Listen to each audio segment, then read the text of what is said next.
simplement pour la présentation, un tout petit peu un résumé du projet Unitera, le programme Unitera. Je signale seulement que nous avons au niveau du Sénégal 6 partenaires. Nous avons signé 6 projets de coopération au niveau du Sénégal.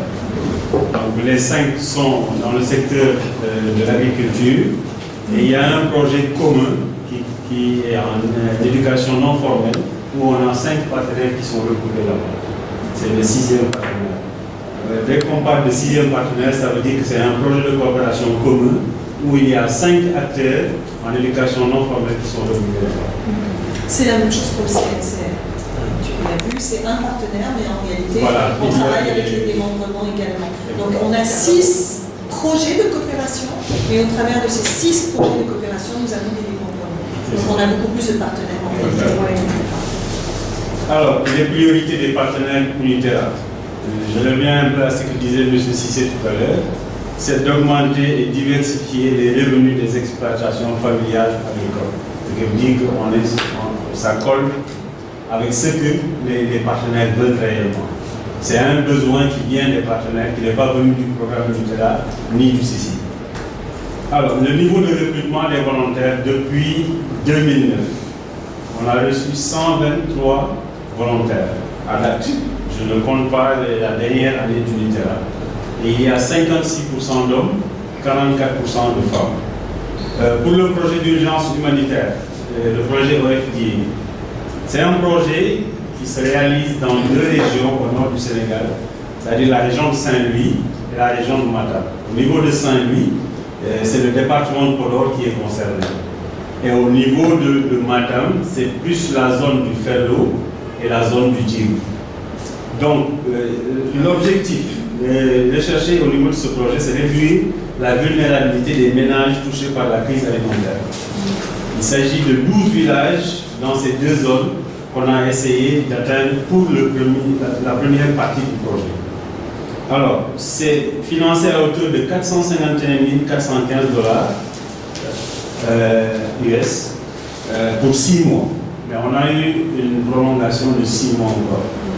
Là, la bonne nouvelle, c'est qu'on avait soumis une note conceptuelle pour pérenniser les actions du projet dans la zone.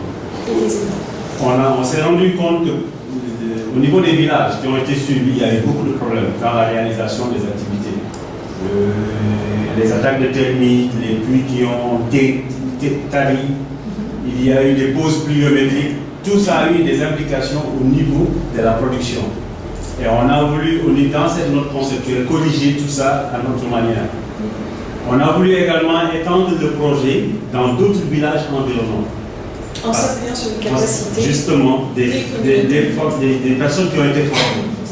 Aujourd'hui, pour les jardins maraîchers, c'est les femmes qui ont été formées dans la première phase qui vont aller former les femmes dans les zones d'extension.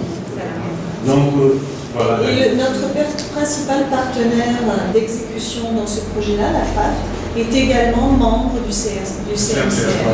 Donc, c'est pour te dire un peu les liens que nous avons.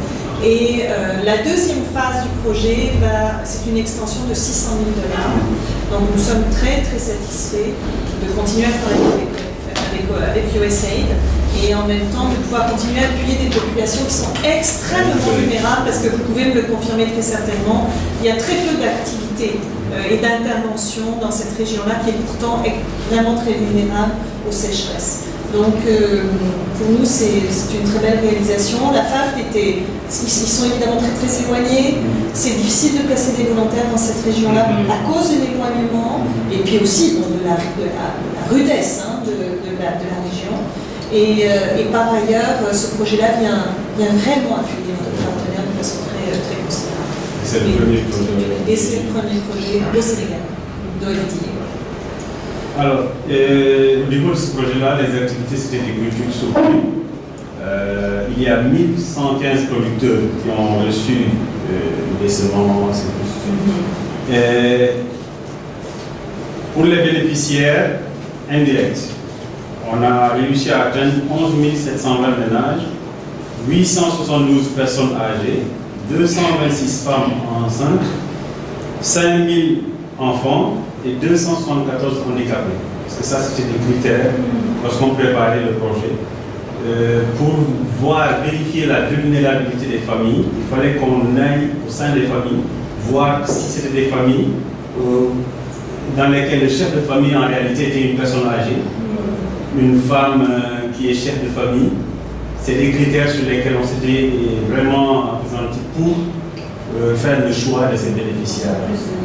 Exact. Les plus vulnérables des vulnérables dans le village. Peut-être une petite note importante, encore une fois, c'est un projet que nous avons monté sur la base de notre partenariat Uniterra, puisque la FAFT est avant tout un partenaire Uniterra. Et comme de nombreux projets que nous avons ici, comme Bédoundé aussi dans la région de Saint-Louis, ce sont des projets qui ont été montés avec l'appui des volontaires, l'appui des partenaires, et c'est aussi pour te démontrer l'accompagnement que dans le partenariat, il y a aussi l'accompagnement à aller chercher des nouveaux financements. Et ça, c'est sans doute un exemple, comme Bédoundé. Donc c'est des choses qu'il faut aussi avoir à l'esprit. Le programme Uniterra n'est pas seulement un programme de coopération, c'est aussi un programme qui permet de structurer les interventions qui sont prises. Et là, après l'activité des cultures soutenues, parce qu'on s'est rendu compte lorsqu'on faisait la première mission pour collecter les informations, on s'est rendu compte que pour les cultures soutenues, les hommes bénéficiaient beaucoup plus bénéficier du projet que les femmes. Ce qu'on a fait, on a réfléchi et on s'est dit qu'il fallait créer des activités pour les femmes. Et c'était quoi les activités? On a demandé, c'était des jardins maraîchers. Et c'est ainsi qu'on a pu mettre en place 9 jardins maraîchers sur les 12 villages. C'est 1763 femmes productrices qui ont reçu des finances, des semences, du matériel. Qu'elles ont elles-mêmes choisi. Oui, c'est elles-mêmes qui ont choisi les spéculations. Ça a été participatif, c'est les populations elles-mêmes qui ont choisi. Alors, il y a 9800 mètres de grillage pour clôturer les jardins. Puisqu'il y a beaucoup d'animaux. Oui, c'est des jardins de superficie d'1 à 3 hectares. Donc, les outils, elles ont reçu vraiment tous les outils nécessaires pour faire du jardinage.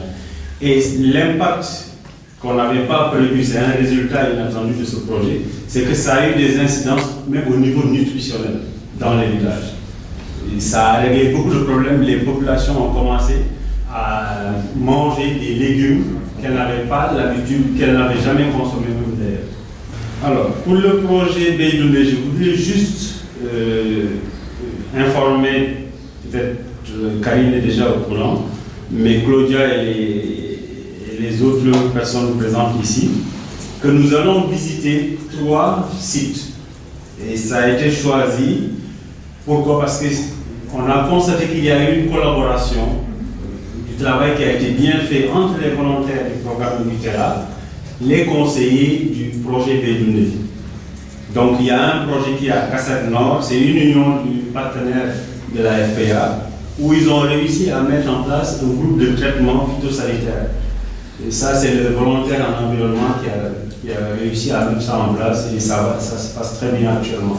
Ce qui est important là-dessus, c'est de voir, ce que je voulais que tu réalises, c'est l'importance aussi d'avoir des volontaires sur un projet qui a des moyens. Parce qu'à ce moment-là, les deux sont gagnants. Le projet, parce qu'il va chercher une expertise qu'il n'a pas nécessairement dans le projet, pas prévu, donc on rajoute des activités au projet qu'ils vont pouvoir valoriser.